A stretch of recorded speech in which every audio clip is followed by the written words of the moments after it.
Bom dia, gente. É, Hoje a gente vai continuar o ciclo de debates que começamos semana passada sobre o pensamento de Bell Hooks, né? O livro que a gente vai discutir hoje, né? É O Feminismo é para Todo Mundo, Políticas Arrebatadoras. Esse livro ele foi lançado em 1952. É, Pode passar aí, Mercedes. Isso. Hoje, seria a Raila e eu que vamos conduzir esse debate. E é isso, é sobre o pensamento de Bell Hooks. Vamos começar. Primeiro, vou retomar quem que foi Bell Hooks. Eu coloquei aí no slide quem que é Bell Hooks, porque ela já faleceu, né? Mas as ideias dela continuam vivas ainda entre a gente. E aí, eu acho que foi apresentado semana passada, né, Bárbara? Mas aí eu vou retomar, caso alguém não tenha estado aqui, aí a gente consiga retomar quem foi essa mulher. Ela foi batizada como Gloria Jean Watkins. Ela foi escritora, teórica feminista, professora e ativista.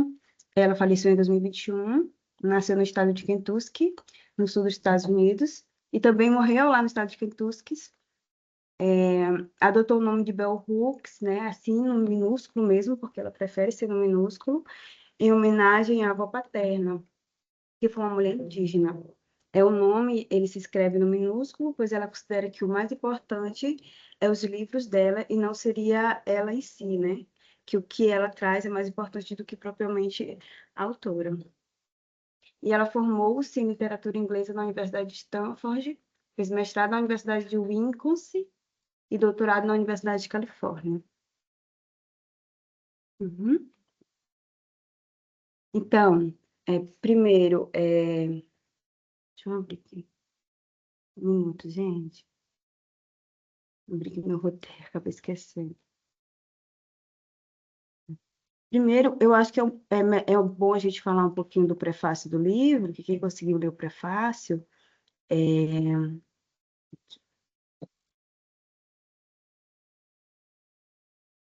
é, no prefácio tem a justificativa por que que ela escreveu esse livro, né? Ela justifica que o livro ele foi escrito como um convite para entender o feminismo de forma clara e prática, mas pontuando o corpo que está escrevendo e está construindo essa teoria, né? Ela fala que já na introdução, ela fala aqui na parte 9 do livro que, ao ouvir todas as reclamações sobre teoria feminista ser muito acadêmica ou muito cheia de palavras que a galera não entende, senti que, de alguma forma, o movimento tinha falhado, já que não conseguimos esclarecer para todo mundo as políticas feministas. Muitas vezes disse que precisávamos ir de porta em porta para compartilhar o pensamento feminista. Isso nunca aconteceu.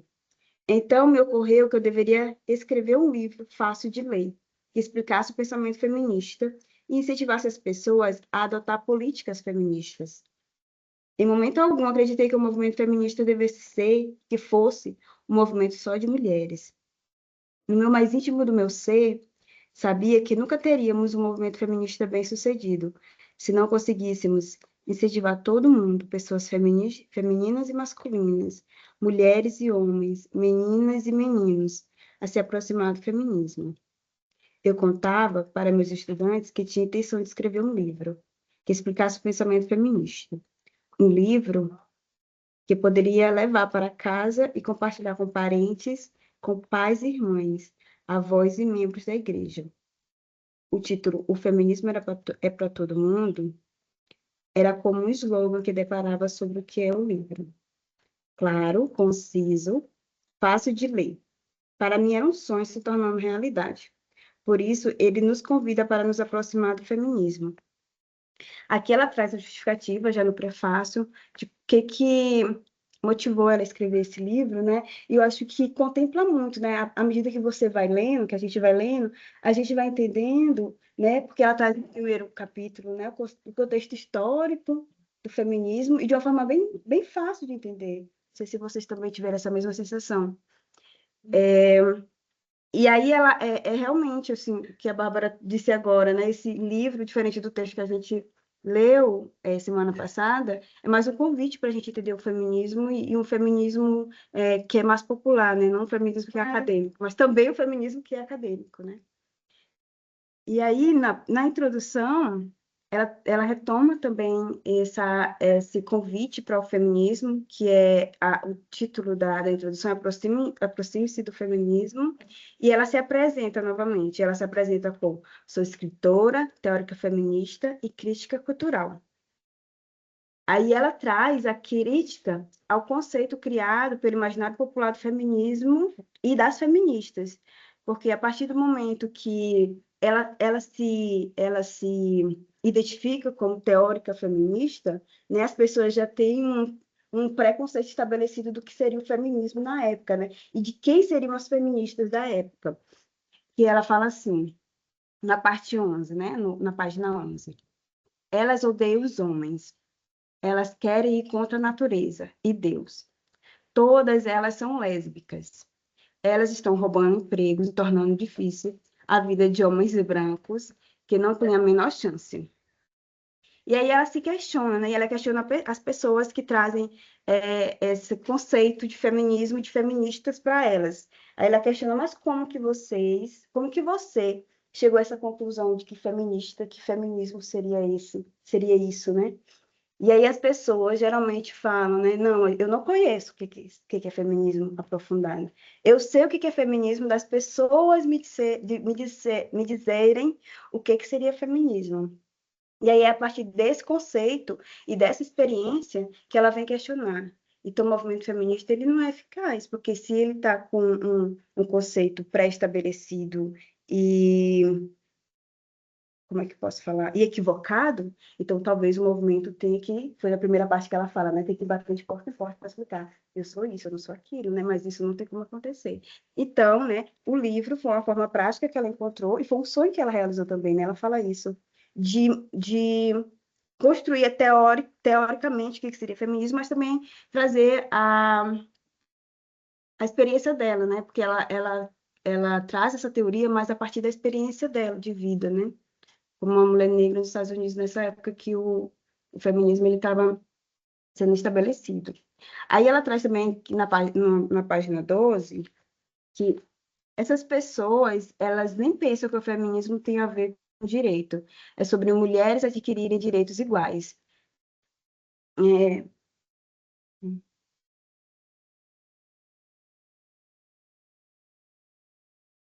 ela aponta que o feminismo ele não tem a ver com ser anti-homem, mas ser construído a partir da busca de direitos.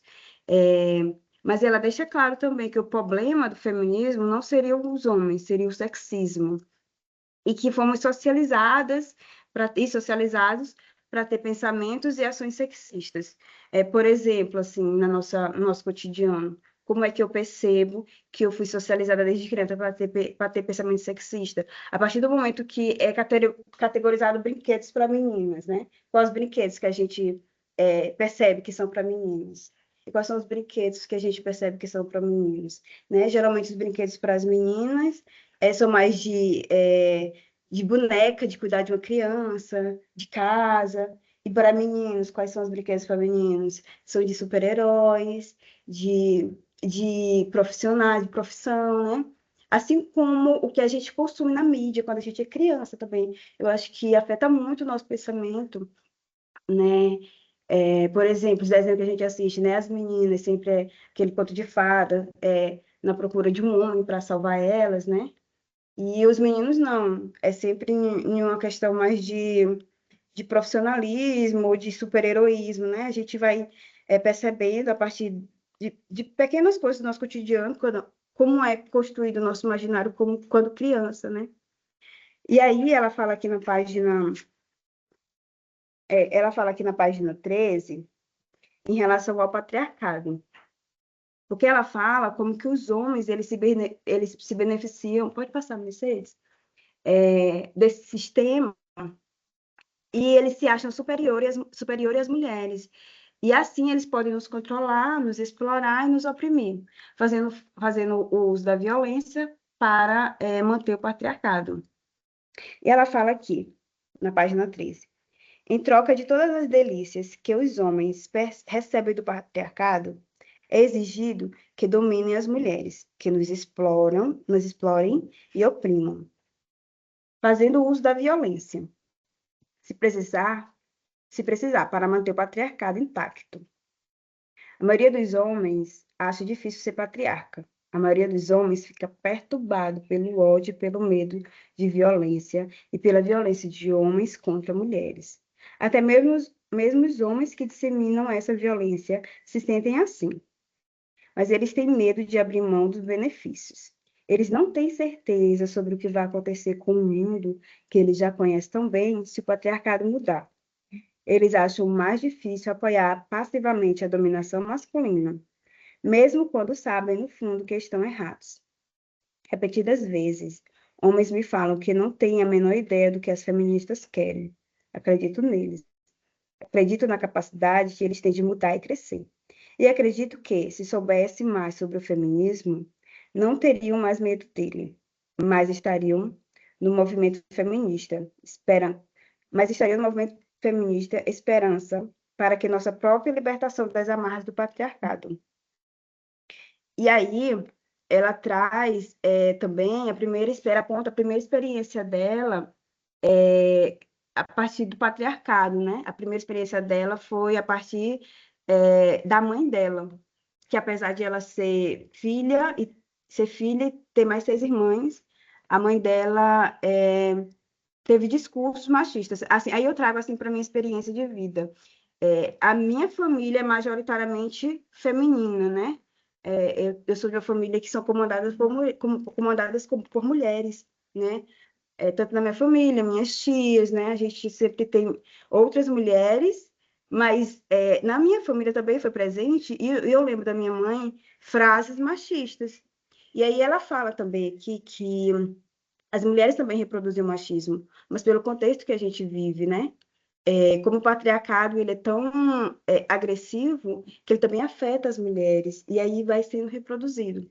Não sei se vocês tiveram essa experiência, mas a minha mãe teve falas machistas comigo, com minha irmã, assim, quando a gente era criança, e agora, depois que a gente cresceu, a gente tenta, né, conversar assim, não, mãe, não é desse jeito, algumas coisas não é desse jeito, né? Não sei também por conta da geração que ela foi criada, né? Que a mãe dela deve ter reproduzido isso e ela tenta reproduzir isso com a gente. Mas, assim, é uma experiência que ela aponta que ela teve, que eu também tive, eu acho que, não sei se a maioria da gente teve também com mulheres que vivem nessa sociedade tão machista. E ela finaliza a introdução. Se eu tirar o som aqui, as professoras não conseguem ouvir, será?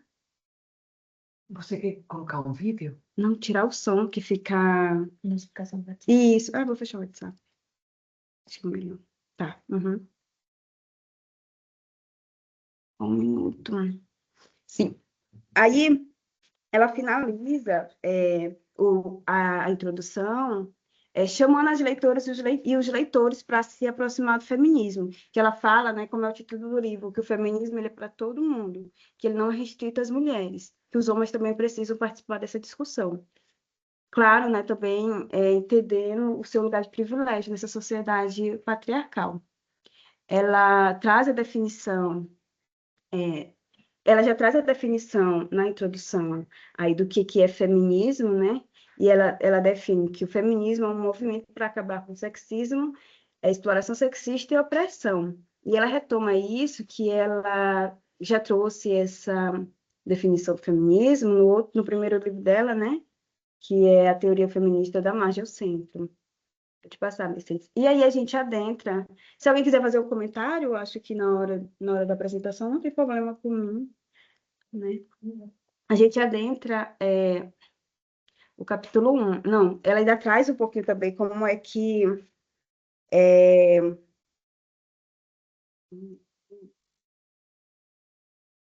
como é que como é que tem como tirar ali? Claro. Como acabar com o patriarcado. Isso, como acabar com o patriarcado.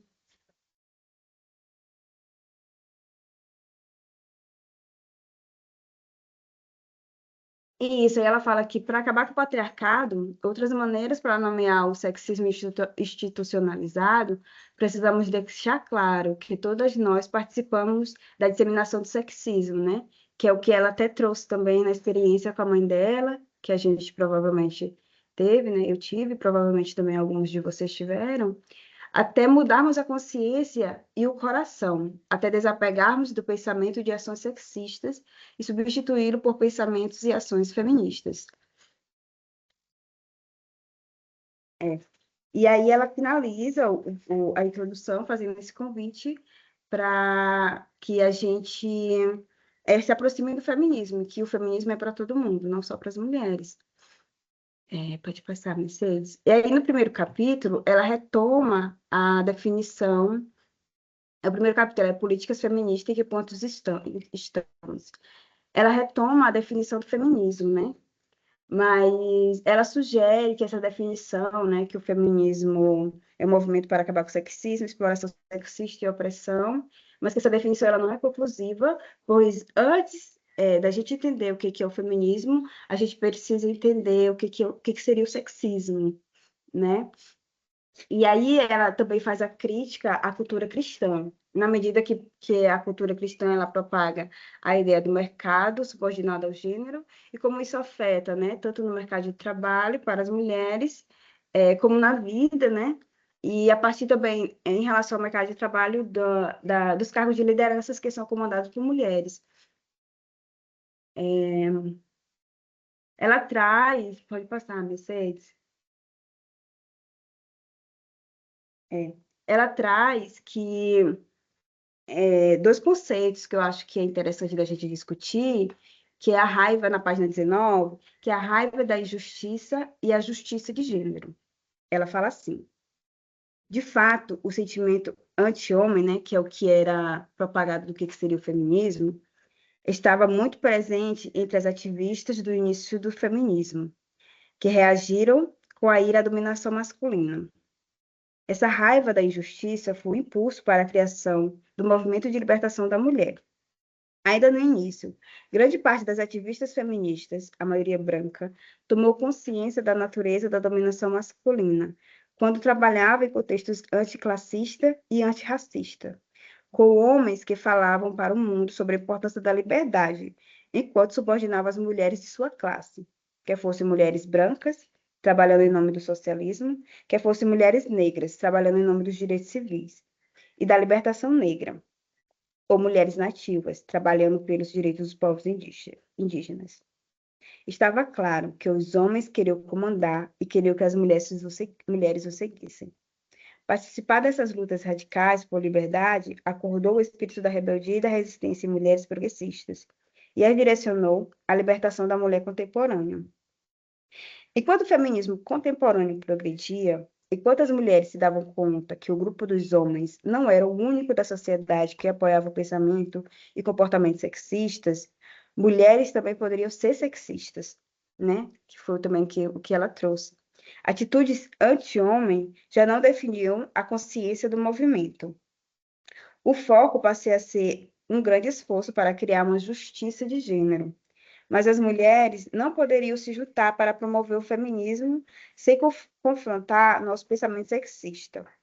A sororidade não seria poderosa enquanto mulheres estivessem em guerra, competindo uma com as outras. Visões utópicas de sororidade baseadas apenas na consciência de realidade que mulheres eram de alguma forma vitimizadas pela dominação masculina foram quebradas por discussão de classe e raça. Discussões sobre desigualdades de classe aconteciam no início do feminismo contemporâneo e procederam às discussões sobre raça. Não sei se vocês perceberam, né? Assim, eu senti um pouquinho de falta quando eu li esse livro em específico da Bell Hooks, quando ela vai que ela não faz a discussão de raça aprofundada, né? Claro que ela fala questões raciais, só que também eu acho que a gente precisa entender, né? Eu parei para pensar nisso, o momento que ela está vivendo, né? Qual a construção do feminismo que ela está vivendo. Claro que ela pontua a raça, né?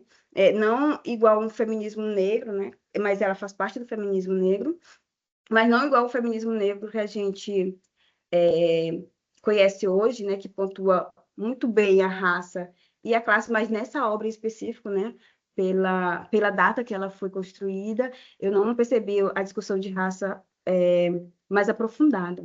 Mas claro que a gente precisa entender, né, o que ela está trazendo, qual que é a discussão que ela está trazendo aqui. Pode, só voltar. Isso. Então, gente, bom dia. É só porque esse ponto eu achei muito interessante, porque eu tive essa mesma percepção inicial, mas para vir para cá, eu reli algumas partes desse livro e reli o da aula anterior que vocês tiveram, né? Sim. E você pensar na diferença do tom da Bell Hooks nas duas obras é muito louco, é muito interessante. Eu fico esperta, ela era muito inteligente, porque a outra obra, né, foi publicada em 1981. Essa foi nos anos 2000, né? Salvo engano? Sim. Então, tem detalhe, que a obra da aula anterior, né, foi escrita quando ela tinha 19 anos e publicada quando ela tinha 29. E essa ela já estava mais consolidada. Eu sinto muito que nessa obra específica, ela tá, não só nessa, mas ela vem tentando lapidar o tom, porque ela sofreu muitos ataques desde a primeira obra que foi lançada, né? Tanto do movimento negro, que foi acusado de ser separatista, né? Ai, porque como assim? Tem uma coisa eu como ativista dentro do movimento de mulheres negras, tem uma coisa que a gente ouve das mais velhas, né? Tipo, roupa suja a gente lava em casa. E a Bell Hooks foi lá e publicou um livro com a roupa suja da comunidade negra, né? E das feministas brancas. Então, eu acho que ela está tentando lapidar um discurso para que ele fique justamente mais acessível, como você trouxe, e que gera isso que a gente tem hoje, que são mulheres brancas, feministas, muitas que se identificam com a obra dela, especificamente essa. Mas a sacada, o pulo do gato para mim, desculpa, fico muito empolgada, né? O pulo do gato para mim é porque na obra, mesmo sem falar muito sobre raça está em toda a obra. Se você vai pensar no capítulo que ela fala sobre paternidade e maternidade, a gente não está falando de famílias brancas ali. Você olha ali, você se identifica e você consegue se situar. Aquilo ali são realidades de famílias negras. Então ela faz ao mesmo tempo que ela tenta lapidar o discurso, que ela lapida o discurso de fato para conversar com feministas brancas, ela usa da mesma ferramenta de universalização das experiências, só que como uma forma uma forma de resistência, né? Falando das experiências de mulher, a partir das experiências de mulheres negras. Então, enfim, esse ponto é muito genial, porque eu também fiquei com esse ponto. Daí depois eu fiquei, cara, safadinha. Arrasou. Ela não aprofunda, mas né, nesse capítulo específico ela já traz questões raciais. Só que ela não entra muito. Então eu acho que é nesse sentido, realmente, para aproximar, né? Que não é para expelir, porque às vezes dividir também o movimento, claro que eu super concordo que a gente tem que pontuar a raça e classe, claro, né? Porque senão fica um discurso no vazio. Mas que eu acho que nesse sentido dessa obra em específico, que era o sonho dela, para aproximar o feminismo e para trazer ele mais palatável para as pessoas entenderem o que realmente é feminismo, que não seria, né, ser anti-homem, querer roubar lugares de homens, emprego de homens. Né? Aí ela aponta ainda no primeiro capítulo, ela traz um pouco da construção do movimento feminista. E ela fala que o próprio movimento feminista foi polarizado. Porque dentro do movimento feminista tinha pensadoras reformistas, né? Que era nesse discurso da igualdade de gênero, e pensadoras revolucionárias, né? Essas pensadoras reformistas, geralmente, ela traz depois, geralmente eram as mulheres brancas que queriam acesso aos mercados de trabalho e que elas foram consideradas traidoras depois do movimento feminista, e as pensadoras revolucionárias, que elas queriam transformar o sistema para acabar com o patriarcado, né? Ela fala que o pensamento reformista ele foi propagado pelas mulheres brancas privilegiadas, e na medida que elas começaram a ter o poder econômico, esse pensamento ele foi aceito e adotado nos círculos acadêmicos também, e o pensamento reformista ele privilegiou as mulheres brancas, pois elas conseguiram adentrar os mercados de trabalho, mas elas não conseguiram acabar com o sexismo nesses espaços. Então, quer dizer, né, que elas estavam no mercado de trabalho, né, conseguiram uma certa igualdade de gênero, mas dentro elas sentiam também o impacto do sexismo. E aí ela sugere, ela fala, né, que o pensamento reformista foi principalmente propagado na igualdade em relação aos homens no mercado de trabalho, ofuscou as origens radicais do feminismo contemporâneo, que pedia reforma e reestruturação geral da sociedade, para que nossa sociedade fosse fundamentalmente antissexista. E aí ela sugere, né, que o movimento recomece novamente, no final do primeiro capítulo. No segundo capítulo, né, para ornar, né, que no final do primeiro capítulo ela fala assim, na página 24, podemos compartilhar a simples, porém poderosa mensagem de que o feminismo é um movimento que acaba com a opressão sexista. Vamos começar por aí, que o movimento comece novamente, que o movimento comece novamente. E aí, no segundo capítulo, né, é uma construção, porque para o movimento recomeçar, ela fala que a gente precisa de uma conscientização, né? E aí, para não ser um movimento que, né, que busca só igualdade de gênero, mas que não busca acabar com a opressão sexista. E aí, nesse segundo capítulo, ela fala assim, que as feministas, elas não são formadas, não, elas são formadas, elas não nascem feministas. E ela também fala, ela traz também assim, antes de nós mulheres pudéssemos mudar o patriarcado, era necessário mudar nós mesmas, principalmente criar consciência. Ela traz, nesse segundo capítulo, a ideia de como os grupos de conscientização eles foram formados, e aí ela também traz a ideia de como ele passou a ser usado como um lugar de terapia, né, entre aspas, que as mulheres iam para falar de suas dores, mas depois essas mulheres elas ressignificaram esse lugar para um lugar de força, para desafiar o patriarcado tanto no trabalho como em casa. A partir, né, da teorização esses grupos de conscientização, também foi criado o estudo de mulheres, né, que que se tornou uma disciplina acadêmica onde debatia o pensamento e teorias feministas. A partir de 1970, esse estudo de mulheres ele passou a se tornar uma disciplina aceita na academia, e que, a partir da década de 1980, ela fez a evocação de uma sororidade politizada, quer dizer, que as mulheres precisavam se unir, né? Mas que confrontasse o racismo, o sexismo internalizado.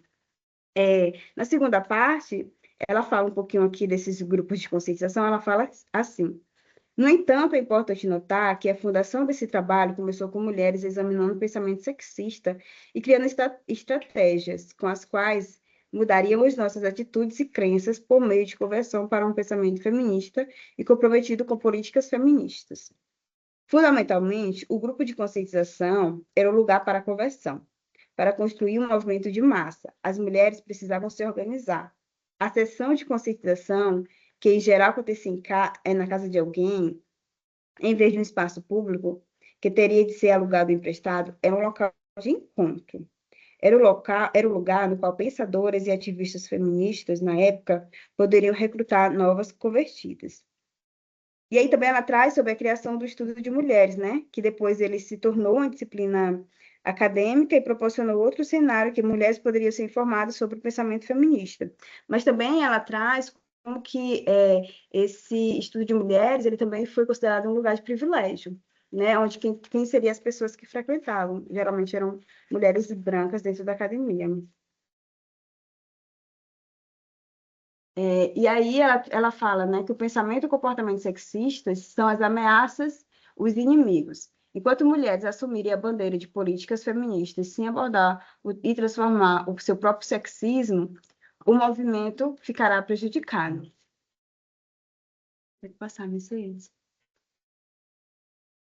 E aí, os capítulos, né, porque primeiro ela traz, né, como o movimento feminista, como que a falta de consciência, de conscientização das mulheres, né, ela foi uma questão dentro do movimento, e aí no segundo capítulo ela fala da conscientização, né, os espaços que foram criados para a conscientização das mulheres.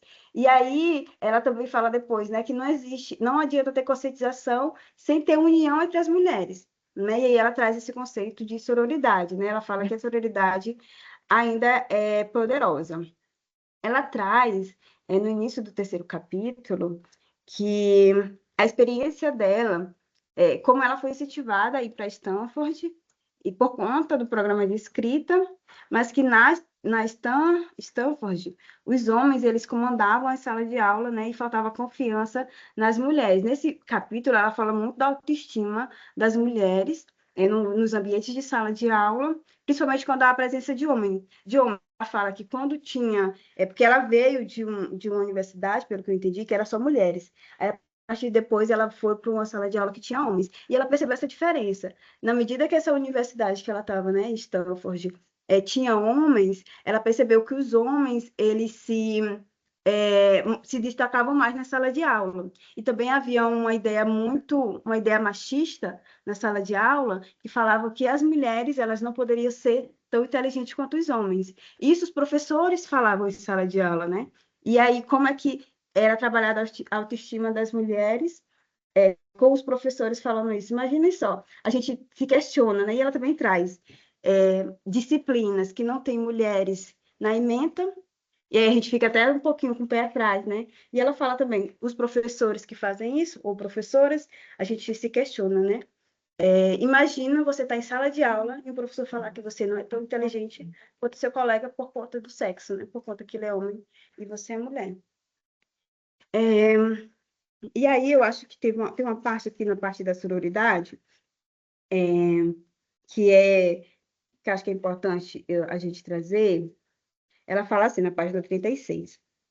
Entendíamos que solidariedade política entre mulheres expressa na sororidade, que vai além de reconhecimento positivo da experiência de mulheres, e também da compaixão compartilhada em casos de sofrimento comum. A sororidade feminista está fundamentada no comprometimento compartilhado de lutar contra a injustiça patriarcal, não importa a forma que a injustiça toma. Solidariedade política entre mulheres sempre enfraquece o sexismo e prepara o caminho para derrubar o patriarcado. É importante destacar que a sororidade jamais teria sido possível para além dos limites de raça e classe, se as mulheres individuais não estivessem dispostas a renunciar ao seu poder de dominação e exploração de grupos subordinados de mulheres. Enquanto mulheres usarem poder de classe e de raça para dominar outras mulheres, a sororidade feminista não poderá existir por completo. E aí, quando ela trouxe essa questão, né, de como mulheres exploram outras mulheres, e esse conceito de sororidade, me veio na hora o conceito de dororidade, né? A sororidade é essa solidariedade entre mulheres. Mas quando a Juma Piedade pontua a dororidade, ela pontua a raça. E aí a gente entende, né, como que essas opressões entre mulheres brancas com mulheres pretas e como há, além da sororidade, né, porque a dororidade ela vem completar o conceito da sororidade, ela é importante. Ela traz, né, na página 34, que na Stanford, minha habilidade era constantemente questionada.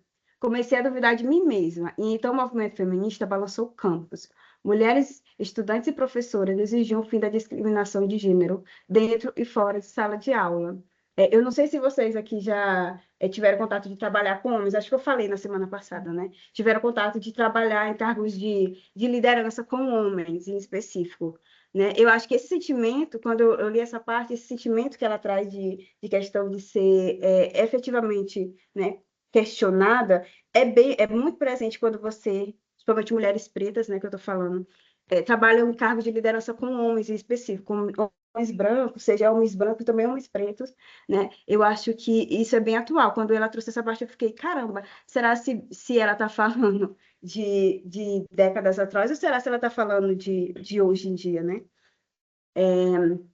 E também ela fala que essa ligação entre homens é uma ligação, e a ligação entre mulheres a partir do sistema patriarcal, porque é diferente a ligação entre homens, né? Homens geralmente podem nem se conhecer, mas eles têm uma certa...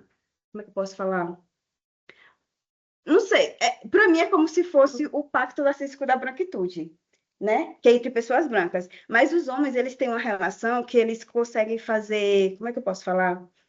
Eles conseguem se organizar mesmo sem se conhecer. Nós mulheres não, nós mulheres sempre estamos sendo postas em disputas. né? Seja pela atenção dos homens, geralmente pela atenção dos homens, né? Seja em outros espaços, né? A gente sempre é colocado em disputa, né? Mas a gente é sempre colocado em disputa por conta desse sistema que a gente vive, que coloca sempre a gente em disputa, né? E a gente não pode ter essa mesma relação que os homens têm de trabalhar em conjunto. Às vezes eles nem se conhecem, né? São camaradas, são brothers, mas a gente não, a gente está sempre com o olho torto, assim, para outra pessoa, né? Quando a gente, né, não percebe as questões do feminismo e a questão da interseccionalidade também. Porque, às vezes, né, eu chego em um espaço onde tem uma outra mulher preta, eu me sinto mais à vontade. Agora, eu chego em um espaço, por exemplo, que não tem ninguém, nenhum preto, ou nenhuma mulher preta em específico, né, eu já fico mais um pouquinho retraída. Mas é isso, aí ela fala assim, que na página 35, que movimentos feministas criam contexto para mulheres se conectarem. Não nos juntamos para ficar contra os homens. Juntamos-nos para proteger nossos interesses de mulher. É isso. Eu quis trazer um vídeo. Pode baixar, Mercedes. E aí ela fecha, né, com a questão da educação feminista para a consciência crítica. Ela deve ser contínua. Ela fala que grupos radicais de mulheres continua o nosso comprometimento com a construção da sororidade e com o estabelecimento da solidariedade política feminista entre mulheres com a realidade em curso. Continuamos a produzir pensamento e prática sexista, que confirmam a realidade de que mulheres conseguem alcançar a autorrealização e o sucesso sem dominar umas às outras. E temos a sorte de saber, em todos os dias da nossa vida, que a sororidade é uma possibilidade concreta, que a sororidade ele ainda é poderosa. Ela finaliza o capítulo 3 com essa frase, eu acho que é bem interessante. Aí eu trouxe um vídeo também, aí é porque eu não passei para Mercedes, sobre dororidade, que eu acho que complementa o que seria... Pode descer para fechar. O que seria a dororidade, nessa união entre mulheres, mas eu acho que quando a gente traz o conceito de dororidade, eu acho que a sororidade ela fica mais completa,